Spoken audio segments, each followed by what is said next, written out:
Trump తన కుటుంబ వ్యాపార లాభాల కోసం భారత్తో దశాబ్దాల స్నేహాన్ని పాకిస్తాన్ డీల్స్కు బలిచేస్తున్నాడు.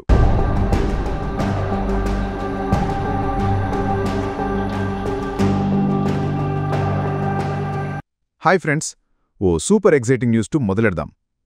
Shanghai cooperation organisation SCO development బ్యాంకుకు 2025 తియాన్జిన్ సమ్మిట్లో గ్రీన్ సిగ్నల్ దొరికింది.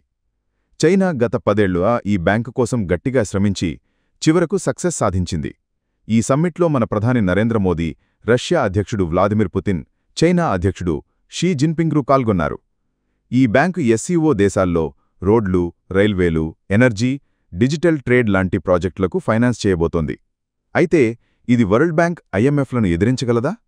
భారత్ దీనిలో ఎలాంటి పాత్ర పోషిస్తుంది? అమెరికా అధ్యక్షుడు డొనాల్డ్ ట్రంప్ ఈ డెవలప్మెంట్స్ను ఎలా చూస్తున్నాడు? ఇంకా షాకింగ్ న్యూస్, ట్రంప్ తన కుటుంబ వ్యాపార లాభాల కోసం భారత్తో దశాబ్దాల స్నేహాన్ని పాకిస్తాన్ డీల్స్కు బలిచేస్తున్నాడని మాజీ US national security adviser Jake Sullivan సంచలన ఆరోపణలు చేశారు. దీన్ని బట్టి మనం అర్థం చేసుకోవచ్చు, అమెరికా తన ఆధిపత్యం ప్రపంచానికి చూపించడానికి భారత్ని బలిపశు చేయాలని చూసింది. అయితే భారత్ కూడా ఈ కీలక సమయంలో ఎవరి దౌర్జన్యాలకు తలగ్గకుండా చాకచక్యంగా అడుగులు వేస్తూ అమెరికాకు భారత్ సత్తా చూపించింది. ఈ వీడియో చివరలో మన ఛానల్ను సబ్స్క్రైబ్ చేసి బెల్ బటన్ నొక్కి వీడియోను లైక్ చేయడం మర్చిపోవద్దు.